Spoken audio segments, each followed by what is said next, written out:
ನಮಸ್ಕಾರ. ನನ್ನ ಹೆಸರು doctor Swaroop, consultant dermatologist, Bangalore. ಇವತ್ತು ನಾನು ನಿಮ್ಮೊಂದಿಗೆ ಆರೋಗ್ಯವಾದ ಚರ್ಮ ಮತ್ತು ಬಲಿಷ್ಠವಾದ ಕೂದಲಿಗಾಗಿ ಯಾವ ರೀತಿಯ ಆಹಾರಗಳನ್ನು ನಾವು ತಗೊಳ್ಳಬೇಕು ಅನ್ನೋ ಮಾಹಿತಿ ಕೊಡೋದಕ್ಕೆ ಬಂದಿದೆ. ಈಗ ಆರೋಗ್ಯವಾದ ಮತ್ತು ಯೌವನದಂತೆ ಇರುವ ಚರ್ಮಕ್ಕಾಗಿ ಎಲ್ಲರೂ ಬಯಸ್ತಾರೆ.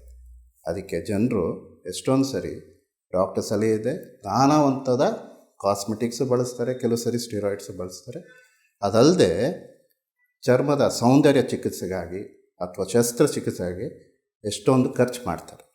ಆದರೆ ನಾವು ತಿನ್ನುವ ಒಳ್ಳೆಯ ಆಹಾರಗಳನ್ನು ನಾವು ತಗೊಂಡಾಗ, ಈ ಆಹಾರಗಳಿಂದ ತಗೊಂಡಾಗ ಅದರಿಂದನೂ ಚರ್ಮದ ಆರೋಗ್ಯವಾಗಿ ತುಂಬ ಚೆನ್ನಾಗಿರುತ್ತೆ.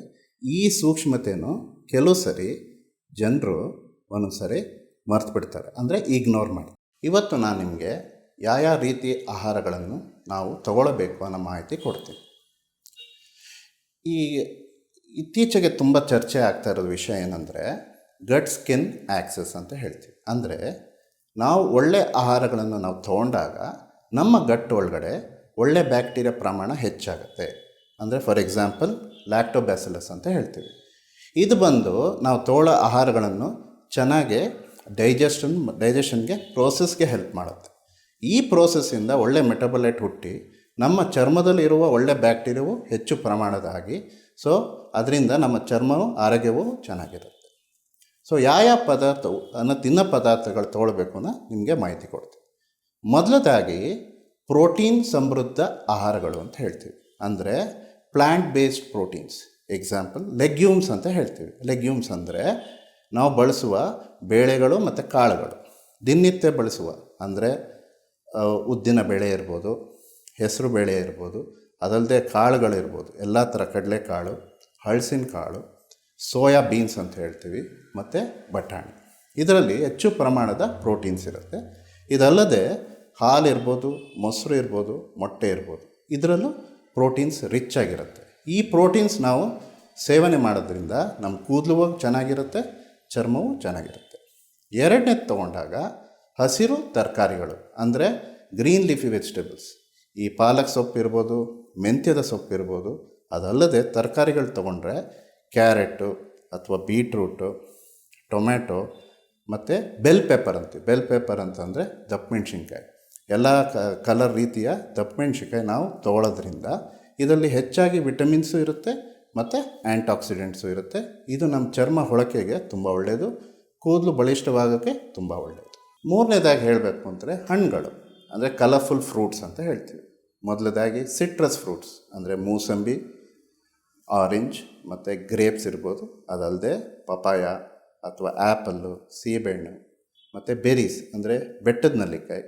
ಅದು ಬೆಟ್ಟದ ನೆಲ್ಲಿಕಾಯಿ ಕೂದಲಿಗೆ ತುಂಬ ಒಳ್ಳೆಯದು. ಅದಲ್ಲದೆ ಸ್ಟ್ರಾಬೆರಿ ಇರ್ಬೋದು, ರಾಸ್ಬೆರಿ ಇರ್ಬೋದು.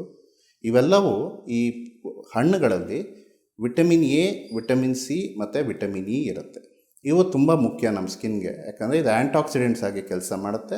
ಸೂರ್ಯಕಿರಣದಿಂದ ಆಗುವಂಥ ದುಷ್ಪರಿಣಾಮಗಳನ್ನು ಅದನ್ನು ಬ್ಲಾಕ್ ಮಾಡುತ್ತೆ ಮತ್ತು ಕೂದಲಿಗೂ ತುಂಬ ಒಳ್ಳೆಯದು. ನಾಲ್ಕನೇದಾಗಿ ಹೇಳಬೇಕು ಅಂತಂದರೆ ನಟ್ಸ್ ಮತ್ತು ಸೀಡ್ಸ್ ಅಂತ ಹೇಳ್ತೀವಿ. ಈ ನಟ್ಸನ್ನು ತೊಗೊಂಡ್ರೆ ವಾಲ್ನಟ್ ಇರ್ಬೋದು, ಅಥವಾ ಬಾದಾಮ್ ಇರ್ಬೋದು, ಅಥವಾ ಪಿಸ್ತಾ ಇರ್ಬೋದು. ಇದರಲ್ಲಿ ಒಮೆಗಾ 3 ಅನ್ನೋ ಫ್ಯಾಟಿ ಆ್ಯಸಿಡ್ ಅಂಶ ಹೆಚ್ಚಿಗೆ ಇರುತ್ತೆ. ಈ ಒಮೆಗಾ 3 ಫ್ಯಾಟಿ ಆ್ಯಸಿಡ್ ನಮ್ಮ ಸ್ಕಿನ್ನ ಚೆನ್ನಾಗಿ ಹೈಡ್ರೇಟ್ ಮತ್ತು ಮಾಯ್ಶ್ಚರು ಮೇಂಟೈನ್ ಮಾಡುತ್ತೆ, ಕೂದಲು ಉದುರೋದವನ್ನು ಮೇಂಟೈನ್ ಆಗುತ್ತೆ. ಸೀಡ್ಸ್ ಅಂತ ಬಂದಾಗ ಮೊದಲದಾಗಿ ಫ್ಲ್ಯಾಕ್ಸ್ ಸೀಡ್ಸ್ ಅಂತ ಹೇಳ್ತೀವಿ. ಇದರಲ್ಲಿ ಒಮೆಗಾ 3 ಫ್ಯಾಟಿ ಆ್ಯಸಿಡ್ ಹೆಚ್ಚು ಪ್ರಮಾಣದಲ್ಲಿರುತ್ತೆ. ಇದು ಯಾವ ರೀತಿಯ ಬಳಸಬೇಕು ಅಂದರೆ ಈಗ ಚೆನ್ನಾಗೆ ಗ್ರೈಂಡ್ ಮಾಡಿ ಪೌಡ್ರಾಗಿ ತೊಗೊಂಡು 1-2 ಟೀ ಸ್ಪೂನ್ ತೊಗೊಳ್ಬೇಕು. ಎರಡನೇದು ಅಂದರೆ ಚಿಯಾ ಸೀಡ್ಸ್ ಅಂತ ಹೇಳ್ತೀವಿ. ಇದರಲ್ಲಿ ಆ್ಯಂಟಾಕ್ಸಿಡೆಂಟ್ಸ್ ಇರುತ್ತೆ. ಇದನ್ನ ಚೆನ್ನಾಗಿ ನೆನೆಸಿ ಇದನ್ನ 1-2 ಸ್ಪೂನು ದಿನ ತೊಗೊಳ್ಳೋದು ಒಳ್ಳೆಯದು. ರಾ ತೊಗೋಬಾರ್ದು, ನೆನೆಸ್ಬಿಟ್ಟೆ ತೊಗೋಬೋದು. ಮೂರನೇದಾಗಿ ಹೇಳಬೇಕು ಅಂತಂದರೆ ಪಂಪ್ಕಿನ್ ಸೀಡ್ಸ್ ಅಂತ ಹೇಳ್ತೀವಿ. ಈಗ ಈ ಬಾಳ್ನೆಸ್ ಆಗುತ್ತೆ. ಈಗ ಮೇಲ್ ಪ್ಯಾಟರ್ನ್ ಬಾಳ್ನೆಸ್, ಫೀಮೇಲ್ ಪ್ಯಾಟರ್ನ್ ಬಾಳ್ನೆಸ್ ಅಂತ ಹೇಳ್ತೀವಿ. ಇದಾಗೋದು ಮೇನಾಗಿ ಹಾರ್ಮೋನ್ಸಿಂದ, ಡಯಡ್ರೋಟೆಸ್ಟೋಸ್ಟಿರಾನ್. ಈ ಪಂಪ್ಕಿನ್ ಸೀಡ್ಸ್ ಅನ್ನೋದು ಈ ಹಾರ್ಮೋನ್ನ ಬ್ಲಾಕ್ ಮಾಡುತ್ತೆ. ಸೊ ಇದು ಕೂದಲಿಗೂ ತುಂಬ ಒಳ್ಳೆಯದು, ಚರ್ಮಕ್ಕೂ ಒಳ್ಳೆಯದು. ಇದು ಯಾವ ರೀತಿ ತೊಗೋಬೇಕು ಅಂದರೆ ರೋಸ್ಟ್ ಮಾಡಿ 1-2 ಟೀ ಸ್ಪೂನ್ ಅಷ್ಟು ತೊಗೊಳ್ಬೋದು ದಿನಕ್ಕೆ. 4ನೇದನ್ನು ತೊಗೊಂಡಾಗ ಸನ್ಫ್ಲವರ್ ಸೀಡ್ಸ್ ಅಂತ ಹೇಳ್ತೀವಿ.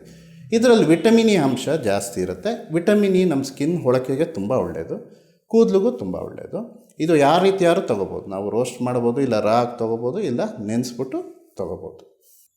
5ನೇದಾಗಿ ನಾವು ಹೇಳ್ಬೇಕಾಗಿರೋದು ಏನು ಅಂದರೆ ಒಮೆಗಾ 3 ಮತ್ತು omega 6 fatty acid rich food ಅಂತ ಹೇಳ್ತೀವಿ. ಒಮೆಗಾ 3 ಅಂದರೆ ವೆಜ್ ಸೋರ್ಸ್ ತೊಗೊಂಡಾಗ ಇದು ವಾಲ್ನಟ್ಟಲ್ಲಿರುತ್ತೆ. ಈಗ ನಾನ್ ವೆಜ್ ಸೋರ್ಸ್ ಅಂತ ತೊಗೊಂಡಾಗ ಫಿಶಲ್ಲಿರುತ್ತೆ. ಎಸ್ಪೆಷಲಿ ಫಿಶ್ ಅಂದರೆ ಫ್ಯಾಟಿ ಫಿಶ್ ಅಂತ ಹೇಳ್ತೀವಿ. ಸಾರ್ಡಿನ್ ಇರ್ಬೋದು, ಮ್ಯಾಕ್ರೆಲ್ ಇರ್ಬೋದು, ಟೂನಾ ಇರ್ಬೋದು. ಇದರಲ್ಲಿ ಒಮೆಗಾ 3 ಅನ್ನೋ ಫ್ಯಾಟಿ ಆ್ಯಸಿಡ್ ತುಂಬ ಇರುತ್ತೆ. ಇದು ಸ್ಕಿನ್ಗೂ ತುಂಬ ಒಳ್ಳೆಯದು, ಕೂದಲಿಗೂ ತುಂಬ ಒಳ್ಳೆಯದು. ಇವೆಲ್ಲ ಅಲ್ಲದೆ ನೀರು ಚೆನ್ನಾಗಿ ತೊಗೊಳ್ಬೇಕು. ನಾವು ದಿನಕ್ಕೆ ಏನಿಲ್ಲ ಅಂದ್ರೂ ನಾವು 2ರಿಂದ 2.5 ಲೀಟ್ರ್ ನೀರು ತೊಗೊಳ್ಳೋದು ತುಂಬ ಒಳ್ಳೆಯದು. ಅಂದರೆ at least 8 to 10 glasses of water. ಇದು ನಮ್ಮ ಸ್ಕಿನ್ನ ಚೆನ್ನಾಗೂ ಹೈಡ್ರೇಟ್ ಮಾಡುತ್ತೆ. ಒಂದು ಪ್ಲಸ್ ತರಕಾರಿ ನೀರಿನಂಶ ಹೆಚ್ಚಿಗೆ ಇರೋದು ಸೌತೆಕಾಯಿಲಿದೆ. ಹಣ್ಣಲ್ಲಿ ಹೆಚ್ಚಿಗೆ ನೀರಿನಂಶ ಇರೋದು ವಾಟರ್ ಮೆಲನ್. ಆ ಸೀಸನ್ ಯಾವ ಸೀಸನ್ ವಾಟರ್ ಮೆಲನ್ ಇರುತ್ತೆ ಅದು ತೊಗೊಳ್ಬೋದು. ಪ್ಲಸ್ ದಿನನಿತ್ಯ ನಾವು ಸಲಾಡ್ಸ್ ಅಂತ ಏನು ಹೇಳ್ತೀವಿ, ಅದರಲ್ಲಿ ಸೌತೆಕಾಯಿ, ಟೊಮೆಟೊ, ಕ್ಯಾರೆಟ್ ತೊಗೊಳೋದ್ರಿಂದ ನಮ್ಮ ಸ್ಕಿನ್ಗೂ ಒಳ್ಳೆಯದು, ಹೇರ್ಗೂ ತುಂಬಾ ಒಳ್ಳೆಯದು. ಇದಲ್ಲದೆ ಯಾವ್ಯಾದನ್ನ ತಿನ್ನಬಾರ್ದು ಅಂತಂದರೆ, ಒಂದು ವೆಸ್ಟರ್ನ್ ಫುಡ್ ಅಂತ ಅಂದರೆ ಪ್ರೊಸೆಸ್ಡ್ ಫುಡ್ಡು, ಇಲ್ಲಾಂದರೆ ಫಾಸ್ಟ್ ಫುಡ್ ಅಂತ ಏನು ಹೇಳ್ತೀವಿ. ಈಗ ಫಾರ್ ಎಕ್ಸಾಂಪಲ್ ಈಗ ಫ್ರೆಂಚ್ ಫ್ರೈಸ್ ಅಂತ ಏನು ಹೇಳ್ತೀವಿ, ಅಥವಾ ಬರ್ಗರು, ಪಿಜ್ಜಾ, ಇವೆಲ್ಲ ಹೆಚ್ಚಿಗೆ ಪ್ರಮಾಣದ ತೊಗೊಳ್ಳೋದು ಅವಾಯ್ಡ್ ಮಾಡಬೇಕು. ಪ್ಲಸ್ ಸೋಡಾ ವಿತ್ ಶುಗರ್ ಅಂದರೆ ಈ ಸೋಡಾ ಡ್ರಿಂಕ್ಸ್ ವಿತ್ ಶುಗರ್ ಅಂದರೆ ಫಾರ್ ಎಕ್ಸಾಂಪಲ್ ಕೋಕ್ ಇರ್ಬೋದು, ಪೆಪ್ಸಿ ಇರ್ಬೋದು, ಹೆಚ್ಚು ಪ್ರಮಾಣ ತೊಗೊಳ್ಳೋದನ್ನ ನಾವು ಅವಾಯ್ಡ್ ಮಾಡಬೇಕು. ಹೆಚ್ಚು ಪ್ರಮಾಣದಲ್ಲಿ ಸ್ವೀಟ್ಸ್ ಅಥವಾ ಶುಗರ್ ತೊಗೊಳ್ಳೋದ್ರಿಂದ ನಮ್ಮ ಮುಖದಲ್ಲಿ ಬೇಗ ವ್ರಿಂಕಲ್ಸ್ ಬರೋ ಸಾಧ್ಯತೆಯೂ ಇರುತ್ತೆ. ಸೊ ಎಕ್ಸೆಸ್ ಶುಗರ್ನೂ ಅವಾಯ್ಡ್ ಮಾಡಿ.